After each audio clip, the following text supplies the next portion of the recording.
But today the foe is significantly greater.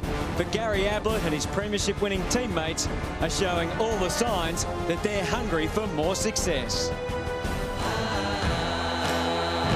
Some thought they might slide, lose that edge. Spoiled by all that success, their skipper gone. A grey hair or two threatening to emerge.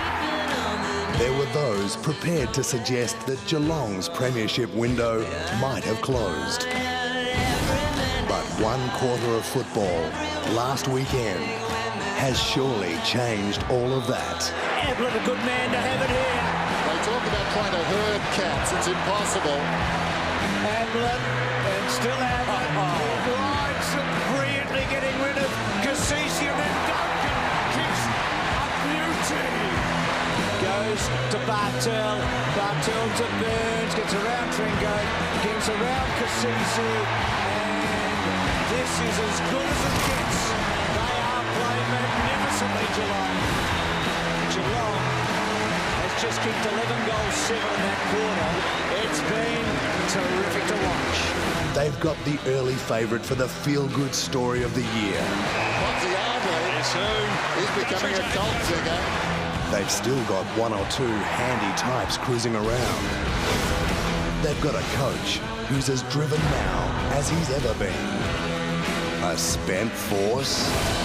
Forget it. Ricochets across to Johnson. And Johnson has kicked their 11th of the quarter. Stand by to spend some time watching the team to beat. Yet again.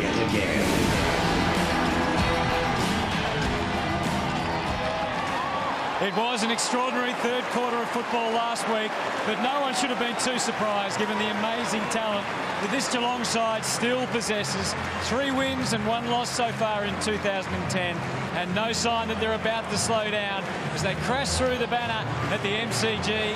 They know they got beaten last year by their opponents today. Back in round 19, Carlton overcame them, and the Blues, with Chris Judd returning last week, look a much better side. What a return it was. 30 disposals in all, 15 of those were contested possessions. Wouldn't they dearly love to cause a big upset today? Hello everyone, welcome to Monday Football here and at the MCG. Terrific to have you come in. Nice relaxed feel out here on a holiday Monday, Matthew Lloyd, but it won't be too relaxed in just a moment when they get going. It won't, Hutto, and Geelong, there's no better team to watch in this competition. Carlton are a side on the rise, had their best win for the year last week, so let's see what they can produce today. Well, one thing when you look at Geelong and maybe trying to improve on last year, you look at the fitness of guys like Stevie Johnson and Brad Altons. Yeah, they've been fantastic, and then also Shannon Burns playing the best footy of his career, so 2 big pluses early in the season. And of course, the great story, James Podsiadly, kicked 5 last week, must be making old blokes like you think of returning, I reckon. Definitely, and you look at Mooney and you look at Tom Hawkins, they're not prolific goal kickers, whereas Podsy's been kicking them for 10 years. Yeah, it's very true. The Cats have gone tall in attack. We'll start at the other end of the ground, though, and it's a different story there. Carlton, they've got their small forwards going with Yaron, who's come into the side in the last few weeks, and Garlett last week as well, along with Eddie Betts. Yeah, Holton's their leading goal kicker with 10 for the year, but with Yaron, Garlett and Betts, they're just crumbers, so they really need to get the ball to ground level and put a lot of pressure on the Geelong defence. Yeah, it could be a little bit of a test for the Cats defence, as you said, if they can put on that defensive pressure in the forward 50. Let's have a look through the midfield, and there are some salivating matchups here to look at, and obviously Chris Judd and Cameron Ling.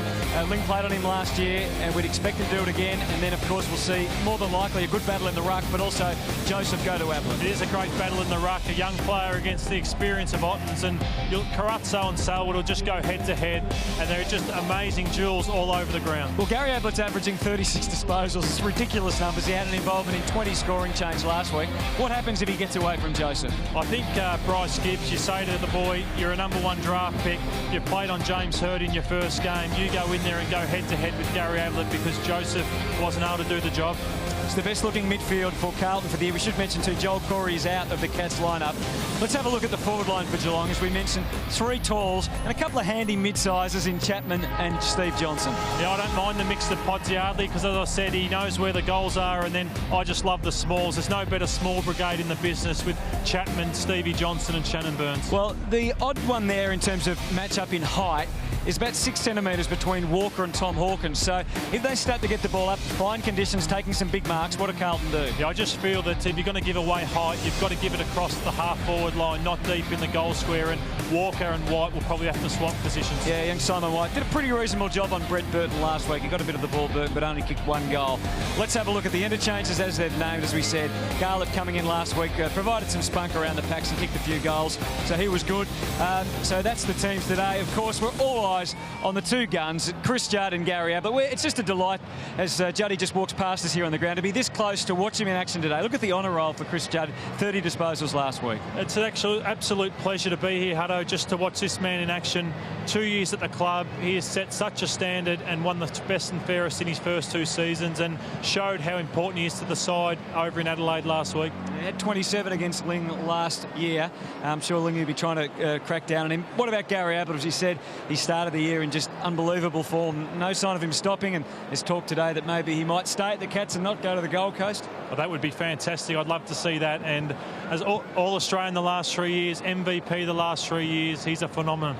All right, well, one man who won't be out there playing today because he has retired from Carlton, 104 games with the Blues, 231 in all. A fine player before injury struck him down. Nick Stevens, given a farewell by Carlton fans today. It's going to be a big task for the Blues. They take on the Cats. Monday footy's next.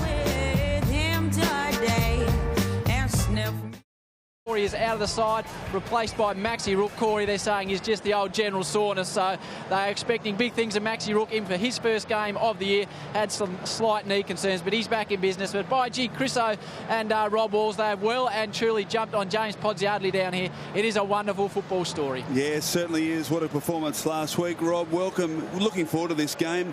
The Blues, if they play at their best, are going to be very competitive. Looking forward to playing and looking at anyone in particular?